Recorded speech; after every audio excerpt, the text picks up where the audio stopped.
To other news now, Jamaicans lack confidence in the management of the foreign exchange market. That's according to the latest RJ Gleaner Don Anderson polls. They also had strong views about tourism and Airbnb services. Andrea Chisholm has details. Jamaica's foreign exchange market is flexible, meaning it's driven by supply and demand with the central bank as regulator. From time to time, the Jamaican dollar may strengthen or weaken against other foreign currencies, sometimes leading to an increase in the price of goods bought overseas. Now, in November last year, financial institutions were blamed for artificially creating a slide in the value of the Jamaican dollar. It was clearly artificial, and I'm not here bashing banks. They have a commodity and they could get a better price for it, and I guess that's what they did. But the fact is that it hurt everybody else. The Bank of Jamaica responded, saying it's working on a new FX trading platform where traders, buyers and sellers can see bids at the same time. You don't have to depend on, giving an order and then hearing by telephone 3 hours later you got it, you only got 10% of it, or you didn't get it.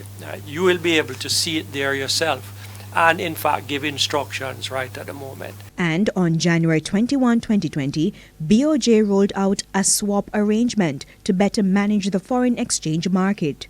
Weeks later, Jamaicans were asked if they were confident in the Bank of Jamaica's management of the foreign exchange market. The majority, 43%, said no.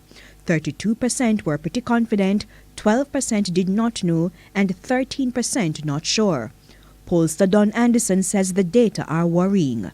Obviously you want to have a foreign exchange stability or foreign exchange market that people really can repose a lot of confidence in. Here we only have a third of the persons that we interviewed across the country saying they're confident about the way in which the economy, or the Bank of Jamaica, or the government is handling the foreign exchange. This is of concern going forward because you need at least a foreign exchange market that you can understand so that you can plan forward. Certainly businesses are very concerned about the significant fluctuation, not so much the devaluation, but the significant fluctuation in the value of the dollar week to week. Now, tourism is Jamaica's #1 source of foreign exchange. In December last year, the ministry announced Jamaica was on track to generate $3.7 billion in tourism earnings for 2019.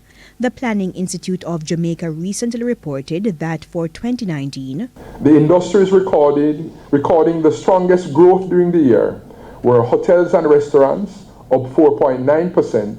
The hotels and restaurants sector captures most of tourism activities. Now, 5 out of 10 persons interviewed believe Jamaicans are benefiting from the reported growth in tourism. 36% did not agree, 7% did not know, and 6% not sure. Mixed feelings, however, when asked specifically about Airbnb, which facilitates short-term accommodation. 41% believe ordinary Jamaicans are benefiting from growth in tourism through Airbnb services. Another 41% disagreed. 10% did not know, and 7% not sure. So again, there's ambivalence clearly in terms of how people view Jamaicans, ordinary Jamaicans benefiting from the Airbnb, which is a part of the tourism growth. People haven't bought on to this whole question of the Airbnb and the benefit for Jamaica. That in a nutshell is what it is saying. The RJR Gleaner Don Anderson poll was done between February 8 and February 18. It has a margin of error of ±3%. Andrea Chisholm, TVJ News.